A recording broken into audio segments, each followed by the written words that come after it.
Bismillahirrahmanirrahim. Assalamualaikum warahmatullahi wabarakatuh. Salam kenal, salam berjumpa kembali dengan saya Yusuf Alam Ramadan.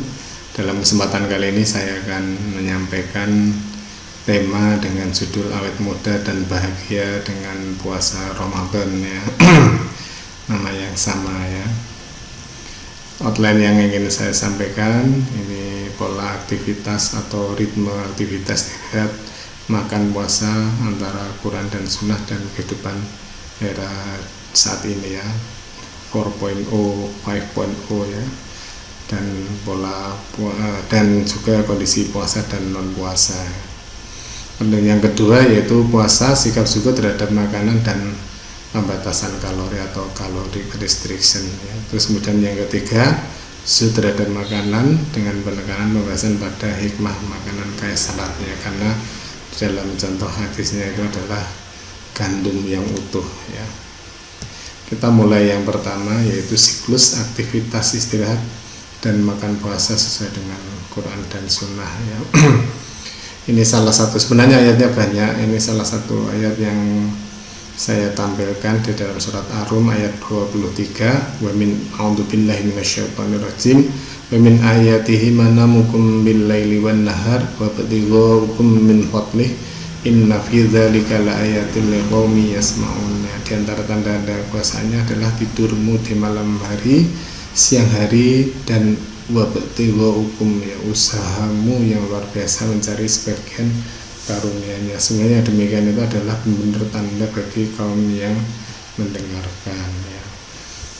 Kalau kita sesuai dengan Sunnah atau Quran ya, tadi bahwa aktivitas manusia muslim itu bahkan dimulai sejak sebelum fajar terbit ya. Jadi mungkin dengan sholat tahajud ya, terus kemudian subuh ya, terus kemudian syuruk matahari terbit. Kalau fajar itu mataharinya belum terbit tapi pancaran cahaya yang terbit pertama kali itu adalah waktu subuh atau letaknya minus 8 derajat ya, disebut dengan astronomical twilight. Terus kemudian duha, beraktivitas mungkin ya, terus ada quick nap atau qailullah ya, sholat duhur, sholat asar, maghrib pertama kali matahari tenggelam, kemudian isya kebalikan subuh tadi, ini pertama kali terbit, ini pertama kali tenggelam maksud isya waktu malam. Dan disunahkan tidurnya kita itu tidak jauh dari waktu sholat isya ya. Terus kemudian makan ya, di sini saya menampilkan surat Al-A'raf ayat 31, a'udzubillahi minasyaitonirrajim, ya bani adam khudhu zinatakum inda kulli masjidin wa kulu washrabu wa la tusrifu innahu la yuhibbul musrifin ya. Hai anak Adam, pakailah pakaianmu yang indah di setiap masuki masjid, makan dan minumlah dan jangan berlebihan, sesungguhnya Allah tidak menyukai orang yang berlebihan ya. Ada yang menarik di sini, Allah mengaitkan makan dengan sholat ya. Setelah saya membuka-buka literatur ya modern, kedokteran modern, ternyata waktu makan yang terbaik itu tidak jauh dari matahari tenggelam ya. Karena itu tepatlah di sini ya, maksudnya dikaitkan itu maksudnya dengan waktu sholat sebenarnya. Jadi waktu makan yang ideal itu pagi ya, makanya itu sekarang yang mulai yang dianjurkan oleh ahli nutrisi itu sarapan pagi awal ya 20-30%, 40-50% makan siang, makan malam terakhir sini. Tidak diperkenankan makan larut malam ya. Ini kondisi tubuh kita tidak dirancang seperti itu ya. Jadi siang hari kita bekerja dan makan, malam hari tidur dan puasa ya. Ini kondisi tubuh kita ya, dari penelitian ya, ternyata kita ada pola ini ya, kadar gula darah tinggi di sore hari ya, sehingga ada istilah diabetes sore hari. Ini karena sensitivitas insulin kita turun di sore malam hari, makanya ini tidak diperkenankan makan ya, karena sensitivitas insulinnya sudah turun di sore hari malam hari ya. Makanya makan malam terakhir itu tidak jauh dari waktu tenggelam dari matahari. Demikian juga kuman kita ya, kuman yang bersahabat dengan tubuh kita itu beraktivitas juga sama dengan seperti kita ya. Kuman yang jahat itu sebaliknya malam hari dia beraktivitas ya. Makanya idenya kalau kita malam hari tidak memberi makan apapun ya pada kuman jahat ya, karena kuman baiknya sudah tidur. Kalau kita makan malam hari ya kuman jahatnya jadi berkembang ya. Itulah yang sesuai dengan Quran dan Sunnah ya. Lalu bagaimana dengan kita sekarang? Nah, ini ya, manusia sekarang tidurnya lebih larut ya, bangunnya agak terlambat ya, banyak kan sudah bangun setelah matahari terbitnya. Makannya bagaimana? Sarapannya terlambat, makan siang agak sore, makan malam larut ya, sehingga ini mengganggu ya. Terus bagaimana pola makan minum ketika kita puasa ya. Jadi ketika puasa itu tetap ya hanya bergeser sedikit ya dari waktu yang seharusnya ya, sahur sebelum fajar atau pre-dawn meal ya, iftar pun juga pada saat maghrib ya. Jadi pada saat sensitivitas insulinnya juga masih enggak terlalu turun ya. Sehingga pengaruhnya bagaimana ini ya, kalau orang normal puasa seperti ini ya, habis makan manis maka gula darah tinggi, karena dia masih normal, dia tubuhnya masih bisa menormalkan kembali ya, sehingga tidak beda jauh ketika habis sahur juga lebih tinggi ya. Ini bagaimana orang DM ya, ini ya, orang DM maka rawan hipoglikemi itu menjelang buka dan hiperglikemi setelah buka ya ini. Makanya orang yang DM itu yang didapati 3 bulan terakhir serangan hipoglikemi masuk rumah sakit 3 kali berturut-turut, nah ini tidak dibolehkan puasa ya. Termasuk juga gula darahnya di atas 500 berapa kali masuk rumah sakit, nah ini juga tidak dibolehkan, karena mungkin dia nanti akan jadi sini ya, setelah buka jadi lebih tinggi lagi ya. Karena itu kalau orang diabetes puasa itu ini ya, awal-awalnya sering mengecek ini ya, melihat ya pada saat habis sahur, pada saat duha, saat duhur, asar, maghrib ya, kemudian isya ya, ini minimal. Dan 1 kali ketika terasa hipoglikemi atau badan tidak enak ya. Ini manfaat puasa, ini menurunkan ini sitokin proinflamasi ya. Ini sitokin yang membuat kita tambah tua ya. TNF alpha ya, ini juga membuat kita tambah tua. Ini salah satu dari oksigen yang berbahaya yang dihasilkan ini juga lebih turun ya. Lalu ini kalau kita berbicara puasa terhadap makanan, maka sebenarnya kalau ditinjau dari sudut pandang ilmu pengetahuan dan dari jurnal-jurnal tentang penelitian, itu kaitannya adalah berkaitan dengan pembatasan kalori ya. Ini hadis pertama, yaitu saya langsung baca artinya ya, karena saya ini mohon maaf ini baca Arabnya kurang bagus kalau membaca hadis ya. Yaitu sebenarnya manusia itu ya, wadah yang paling berbahaya itu perutnya sendiri ya, terutama dalam pencernaan kita ya. Sebenarnya kita tuh cukup beberapa swab untuk bisa menegakkan kita itu bisa tegak gitu ya, tidak ngantuk, tidak lemas.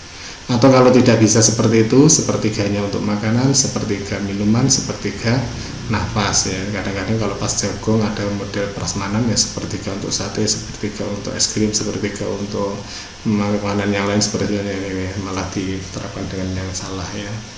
Jadi intinya seperti ini ya, makan berbaso cukup menegakkan tapi tidak membuat lemes ya. Makanya yang tahu diri kita sendiri ya. Tapi harus mencoba ya. Sampai berapa swab sih yang membuat kita bisa tegak ya, tidak lemes ya. Kalau model yang kedua sepertiga makanan, maka sebenarnya porsi makanan kita itu sebenarnya ya 66% ya. Udara kan tidak ada kalorinya, makanan mungkin masih ada kalorinya. Atau seperti ini ya, nanti makanan sepertiga lapar ya, tidak boleh terlalu kenyang ya. Kemudian hadis yang kedua, ini pernah ya, Rasulullah 1 bulan itu tidak menyalakan api sekali, pun hanya makan kurma dan air dan potongan daging kecil ya. Atau hadis yang ketiga, tidak pernah merasakan kenyang karena makan roti gandum dalam 2 hari berturut-turut, atau tidak dalam 3 hari berturut-turut, artinya jarang merasa kenyang ya. Jadi intinya hadis pertama itu sebenarnya sama dengan calorie restriction ya.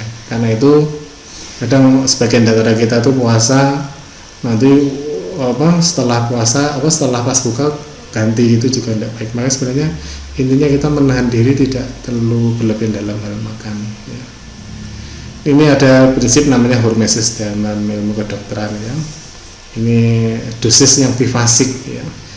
Gangguan dalam dosis kecil itu menguatkan, gangguan dalam dosis besar itu mematikan ya. Contohnya cacing dikasih obat anti cacing dosis kecil, malah cacingnya tambah awet muda ya.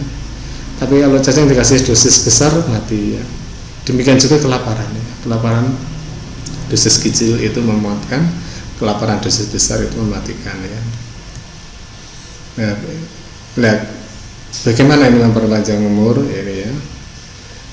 Dosis makanan yang tadi ya, kelaparan dalam tanda kutip itu memperpanjang umur, awet muda, menurunkan jumlah oksigen beracun ya.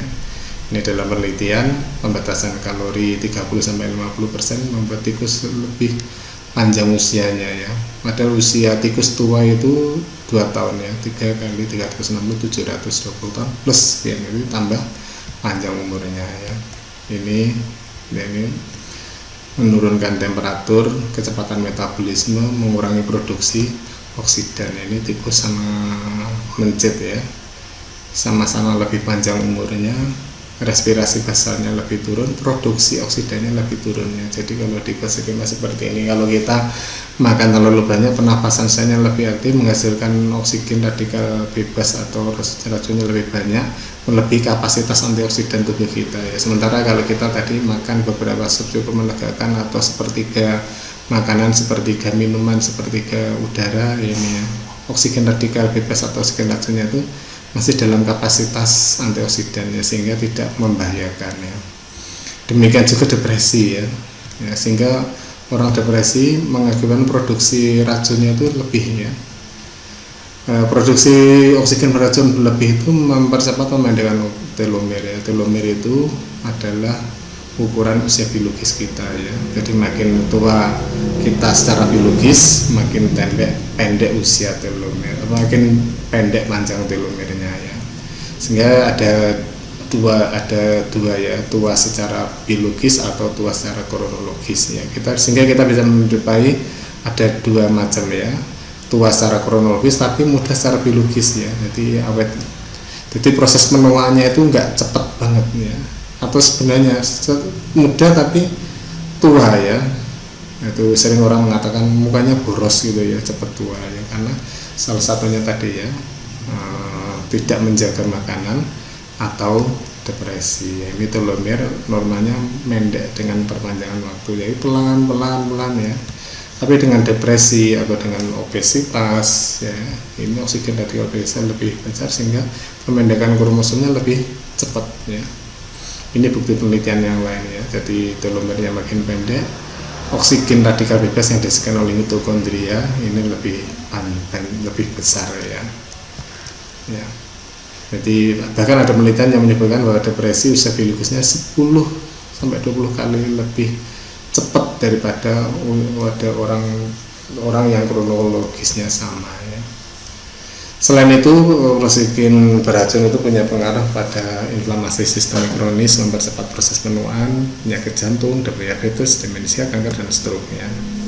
Ini merusak sel, mempercepat demensia ya pada anak. Inflamasi juga mempercepat proses autisme ya, karena ibunya depresi, inflamasi pada bayinya yang dikandungnya sehingga lahir autis ya. Atau merusak gen ya, oksigen beracun tadi merusak gen, akhirnya jadi kanker atau mempercepat proses penuaan. Oksigen radikal bebas pada pembuluh darah mengakibatkan arteriosklerosis ya. Sehingga pembatasan ini ya, ini pembatasan kalori tadi juga mengurangi produksi oksigen radikal bebas ya. Nah, ini manfaatnya luar biasa ya, pembatasan kalori ya. Jadi intinya puasa tidak mengkompensasi makanannya, jadi tetap dalam, terutama yang sudah usia pralansia ya, usia 40 tahun sampai lanjut usia ya, dianjurkan adalah kalorinya dibatas tapi masih komposisi makanannya masih seimbang ya. Kalau seperti itu menghambat proses sarkopenia. Sarkopenia itu adalah pengecilan otot.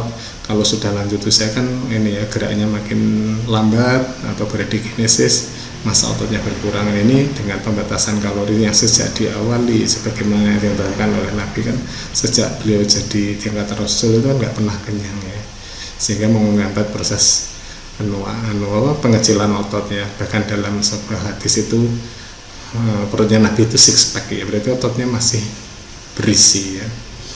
Terus kemudian kalau orang puasa itu ini ya, aktivitas listriknya itu listrik otak berada dalam kondisi alfa ya, alfa, jadi rileks tapi bisa konsentrasi, menghambat osteoporosis, menghambat peradangan tulang, menghambat penyakit kardiovaskuler, menghambat diabetes, mengurangi insiden atau progresivitas kanker, menghambat atrofi otak, dan melindungi usus kita ya. Ini beberapa penelitian lagi yang menguatkan hal tersebut ya.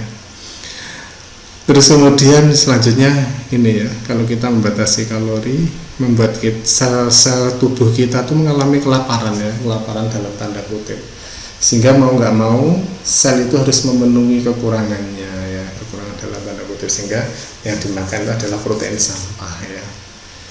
Apa itu protein sampah ini ya? Jadi dari publikasinya ini saya rangkum dari publikasi yang karya dari Escobar ini ya.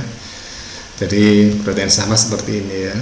Jadi normalnya ini protein untel-untel ya, itu yang normal, dia bisa berfungsi. Tapi karena ya tubuh kita itu tetap aja mengalami cacat produksi ya. Entah kadang kita terpapar matahari atau kadang mungkin makan makanan ya saat ini banyak pengawet, terus kita kadang mengalami emosi negatif ya, sehingga mempengaruhi produksi ini ya, protein cacat ini ya. Tadi mungkin radikal bebas mempengaruhi proses itu tadi ya, sintesis DNA protein ya, proteinnya jadi cacat ya. Nah, protein cacat yang terakumulasi ini ialah yang mengakibatkan flek yang ada di otak mengakibatkan Alzheimer, flek yang ada di pankreas menyebabkan diabetes, flek yang ada di otot menyebabkan ototnya atrofi jadi bradykinesis ya. Ini contohnya ya. Terus ini ada flek yang ada di otak ya, ini ya. Ini menyebabkan demensia Parkinson ya. Ini tadi protein sampahnya numpuk di sel saraf, ini sel saraf ini mati ya. Sel saraf mati di seluruh korteks cerebri menyebabkan demensia. Sel saraf mati di pusat gerak itu mengakibatkan Parkinson ya. Nah, ini mekanismenya ya. Mekanisme. Nah, ini jadi bagaimana pengaruhnya ya terhadap tubuh kita ini ya. Jadi kalau kita membatasi kalori lewat puasa, tidak makan berlebihan ya, itu membuat, tapi komposisinya tetap seimbang ya. Ini merangsang sel lapar ya, sel juga lapar ya, karena itu dia berusaha memenuhinya dengan ini ya, merangsang sel untuk melakukan autofagi ya, dipecah-pecah terus kemudian digunakan lagi.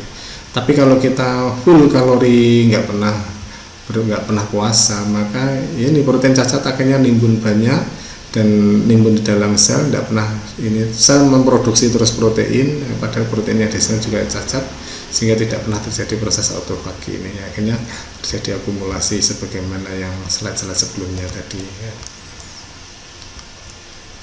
Ya. Nah, ini selanjutnya ini ya, tadi ini bukti penelitian lain. Jadi pembatasan kalori ini juga akan memperlambat terjadinya kanker ya. Walaupun ini dalam percobaan ini tikusnya dibuat jadi kanker, tapi tikus yang dibatasi kalorinya itu ternyata lebih belakangan muncul kanker ya. Sekarang pembahasan tentang zat terhadap makanan ya. jenis hadis jenis makanan yang didahar oleh Rasulullah SAW ya. Jadi Rasulullah itu tidak pernah makan gandum yang diayak ya, sampai sejak Allah mengutusnya hingga mewafatkannya ya. Dan ini umumnya, dan sahabat pun mengikuti ya, menggiling, meniupnya, dan tersisa dibasahi dimakan. Ini artinya memakan gandum yang tidak disaring ya, artinya gandum utuh ya. Jadi poin pentingnya ini ya, tidak makan, artinya apa gandum yang utuh itu ya, nanti kita lihat ya. Dan perilaku tersebut dilakukan oleh Rasulullah SAW sejak diangkat Rasul sampai wafat. Rasulullah diangkat Rasul usia 40, berarti usia pralansia ya, seperti saya ini 47 tahun ya, ini 40 tahun ya, lansia ya. Nah ini saya menjelaskan komposisi kentang ini contohnya ya. Ini ada butiran tepung di sini terbungkus dalam kantong-kantong serat ya. Gandum juga seperti itu. Ini ada bungkusan kantong seratnya, ada di dalamnya butiran-butiran tepung ya. Nah, sekarang malah orang kembali zaman seperti Rasulullah ya. Ternyata ini harganya luar biasa ya. Satu tepungnya 20 kg ya. Harganya 118.000 ya. Mengapa gandum ini jadi penting ya, jadi pembahasan ya, bahkan ini muncul dalam hadis ya. Berarti sebenarnya kan intinya bagi saya sebagai dokter itu adalah makanan berserat ya, ini penting ya, dan ini menjadi bahan konsumsi kita sepanjang hayat ya. Jadi makanan banyak serat. Mengapa serat itu penting ya? Karena serat itu adalah makanan untuk kuman baik. Makanan kurang serat berarti makanannya banyak untuk makanan kuman jahat ya. Jadi membiasakan makanan basah sepanjang hidup ya. Usus kita itu ditinggali oleh triliunan kuman ya. Ini jadi penelitian ya. Ini publikasinya Vias ya. Ternyata di lambung kita itu sudah ada kuman ya, jumlahnya puluhan sampai ratusan ya. Terus kemudian makin ke bawah makin banyak, triliunan ya. Dari mana asalnya kuman itu ya? Ini ternyata kita dapat pada waktu kita lahir ya, lewat vaginanya ibu kita terpapar kuman ya sepanjang perjalanan persalinan, bahkan mungkin bibirnya juga menyentuh anusnya ibu kita ya, pas nunggu dorongan his itu ya. Terus kemudian itu pun dijaga dengan ASI ya, makanya ini kuman baiknya ada ya. Artinya makanya orang lahir normal itu dapat hadiah kuman yang baik ya. Sesar berarti kurang begitu banyak hadiah kuman baik dari ibu ya. Ini tanpa mengurangi ini ya, kalau kecuali sesarnya karena terpaksa ya, maksudnya kalau memang idealnya lahirnya normal ya. Terus ASInya juga ASI yang baik ya, maksudnya dari ASI bukan susu formula. Ini juga memberi bekal ya kuman ya. Jadi makanya itu ventilasi yang ibu kita adalah hadiah kuman ya. Terus kemudian ibu melanjutkan hadiahnya tersebut menjaga kuman yang baik tadi ya dengan ASI selama 2 tahun. Karena itu ini di dalam Al-Quran itu sesuatu yang aneh ya mungkin bagi kita ya. Kitab suci kok memerintah minum ASI sampai 2 tahun, itu sesuatu yang makanya ternyata ini salah satu rahasianya ya. Dan konsumsi makanan berserat ya, gandum utuh, sayur ya, ternyata serat itu tidak diserap oleh usus kita ya. Maka dapat dikatakan itu sisa, tapi sisa yang baik ya. Sehingga ini ada, saya mengutip dari, meminjam istilah di dalam surat Al-Kahfi atau surat Maryam, ada istilah baqiyatus shalihat, yaitu sisa yang untuk akhirat gitu lah ya. Maksudnya ini makanan yang sisa tapi tidak diserap oleh usus kita, tapi mendatangkan kesehatan dan kebahagiaan. Mungkin Anda bertanya ya, kebahagiaan dari kuman usus ya. Nah, ini jawabannya ya. Jadi makanan berserat tadi baqiyatus shalihat ya. Ternyata kuman-kuman itu peliharaan yang baik itu menghasilkan serotonin. Serotonin itu adalah mood boosternya kita ya. Makanya orang-orang depresi itu serotoninnya kurang, makanya obat-obat anti depresi semuanya untuk meningkatkan serotonin ya. Sebenarnya kalau kita makan serat itu teman-teman baik kita itu memberi kita ya kebahagiaan ya.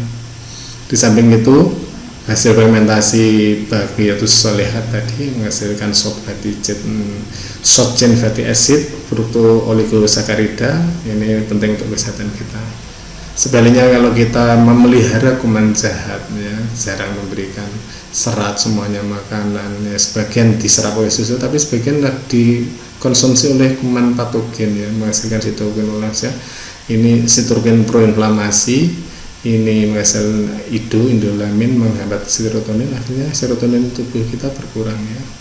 Di samping itu merusak ini ya, produk sitokin merusak usus ya, makanya orang kalau kurang serat juga sering mengalami gangguan usus ya. Ini bukti-bukti dari penelitian ya, ternyata makanan berserat itu juga mempengaruhi depresi ya. Ini ya, ternyata makanan kurang serat itu meningkatkan depresi sampai 2,63 kali. Ini penelitian yang lain ya, ternyata positif ya, protektif terhadap kejadian depresi ya. Jadi makanan yang serat tadi, Baqiyatus Shalihat itu memelihara kehidupan yang baik, memelihara kita dengan menjaga kesehatan usus kita dan kebahagiaan ya. Jadi kesimpulannya tadi stres atau makanan berlebih ya, itu mengakibatkan inflamasi sistemik derajat rendah, atau makanan kurang serat itu kuman saatnya jadi tumbuh menjadi inflamasi sistemik ya. Karena itu kalori tidak dibatasi juga seperti itu ya, menyebabkan penyakit jantung. Nah di era COVID ini inflamasi sistemik itu memperparah kondisi klinis infeksi COVID ya. Karena itu ya makanan serat, kuantitas makanan secukupnya ya.